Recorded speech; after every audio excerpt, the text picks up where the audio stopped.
அஸ்ஸலாமு அலைக்கும் வரஹ்மத்துல்லாஹி வபரகாத்துஹ். ஏக இறைவனின் சாந்தியும் சமாதானமும் நம் அனைவரின் மீதும் என்றென்றும் உண்டாவதாக. கண்ணியமான சகோதர சகோதரிகளே, அல்லாஹுவின் படைப்புகளின் அதிசயங்களை பற்றி ஒவ்வொரு வாரமும் பார்த்து வருகிறோம். அந்த வகையில் இந்த வாரம் நம்முடைய உடம்பிலேயே மிகவும் மதிப்பு வாய்ந்த, விலை மதிக்க முடியாத ஒரு உறுப்பை பற்றி பார்க்க போகின்றோம். அது என்ன உறுப்பு? பொதுவா நம்முடைய பெற்றோர்கள் நாம குழந்தையாக இருக்கும்போது கண்டிப்பா இப்படி கொஞ்சி இருப்பாங்க. என் கண்ணு என்னம்மா பசிக்குதா, என் கண்ணு உனக்கு என்னமா வேணும், இப்படிப்பட்ட வார்த்தைகளை நாம கேட்டிருப்போம். ஆமாங்க, இன்னைக்கு இறைவனுடைய படைப்பாற்றல் சம்பந்தமாக நாம பார்க்க போறது கண்களை பற்றிய செய்திகளை தான்.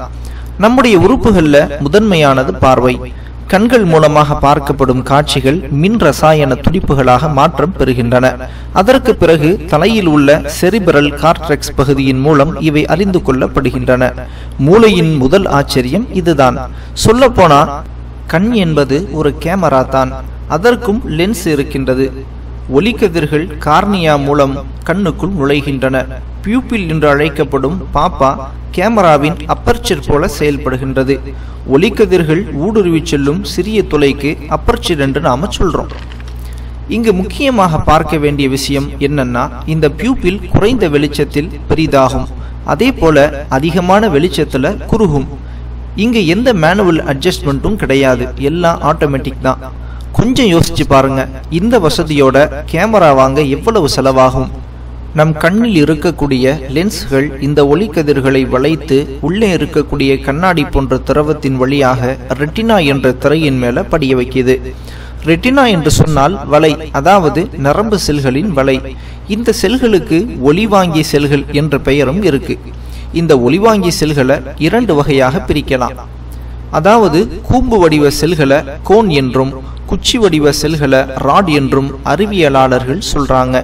கோன் வடிவத்தில் இருக்கக்கூடிய செல்கள் மட்டும் 60 லட்சம் இருக்கு. சின்னஞ்சிறிய ஆனால் கெட்டியான கோன் வடிவ செல்கள் தான் வண்ணங்களை நமக்கு தெளிவாக காட்டுது. ராட் எனப்படும் குச்சி வடிவ செல்கள் இன்னும் சுவாரஸ்யமானது. இதனுடைய எண்ணிக்கை மட்டும் 12.5 கோடி.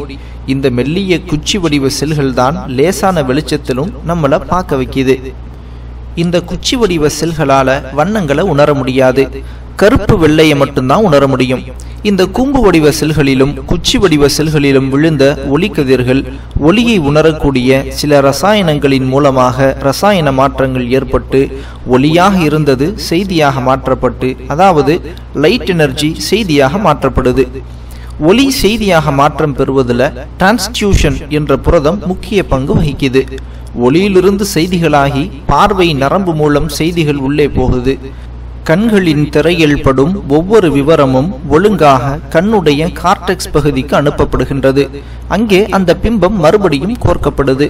இதில் ஆச்சரியம் என்னன்னா, கார்டெக்ஸ் பகுதிக்கு செய்திகள் நேராக போவதில்லை. பார்வை நரம்புகள் இரண்டும் இடப்பக்கம் வலப்பக்கம்னு மாறிக்கொண்டே செல்கின்றன. கண்ணின் எத்தனையோ ஆச்சரியங்களுக்கு இன்னும் விடையே கிடைக்கலன்னு சொல்லலாம். கண்ணின் விழித்திரை பகுதி எதற்காக மூளையின் பின்னால் அமைக்கப்பட்டிருக்கின்றது? எதற்காக பிம்பங்கள் இடப்பக்கம் வலப்பக்கம்னு மாறுகின்றது? கண்களின் திரையில் விழும் பிம்பங்கள் தலைகீழானது. அது எங்கே எப்படி நேராக நிமிர்த்தப்படுகின்றது? இன்னும் இது போன்ற எத்தனையோ கேள்விகளுக்கு விடை கிடைக்காமல் ஆராய்ச்சியாளர்களும் அறிவியலாளர்களும் திணறிக் கொண்டிருக்கிறார்கள் என்று சொன்னால் அது மிகையாகாது. ஏக இறைவனான அல்லாஹ் தன்னுடைய திருமறையில் இப்படி சொல்லி காட்டுகின்றான். பிஸ்மில்லாஹிர் ரஹ்மானிர் ரஹீம். வல்லாஹு அக்ரஜகும் மின் புதூனி உம்மஹாதிகும் லா தஅலமூன ஷைஆ وجعل لكم السمع والأبصار والأفئدة لعلكم تشكرون. நீங்கள் எதையும் அறியாதவர்களாக இருந்த நிலையில் உங்கள் தாய்மார்களின் வயிறுகளிலிருந்து அல்லாஹ்வே உங்களை வெளியேற்றினான். மேலும் நீங்கள் நன்றி செலுத்தும் பொருட்டு உங்களுக்கு செவிப்புலனையும் பார்வைகளையும் உள்ளங்களையும் அவனே அமைத்தான். அத்தியாயம் 16 வசனம் 78. கண்ணியமான சகோதர சகோதரிகளே, அல்லாஹுடைய படைப்புகளை சிந்தித்து பார்த்து அல்லாஹுடைய மகத்துவத்தை விளங்குவோம். அல்லாஹ் நமக்கு ஏவியவைகளை செய்து கொண்டும் தடுத்தவைகளிலிருந்து தவிர்ந்து கொண்டும் வாழ்வோம். அதே போல முழு மனித சமுதாயத்தையும் சுவர்க்கத்தை நோக்கி அழைக்கும் உயரிய பணியான அழைப்பு பணியை வாழ்வின் கடைசி பேச்சு வரை, வாழ்வின் கடைசி மூச்சு வரை செய்வோம். அல்லாஹ் நம் அனைவரையும் பொருந்திக் கொண்டு நேர்வழியில் உறுதிப்படுத்துவானாக. ஆமீன். قل للكون وقل للخلق وللأزمان كم تهنأ وفؤادك يملأه القرآن. قل لهموم الناس وأسئلة الحيران كم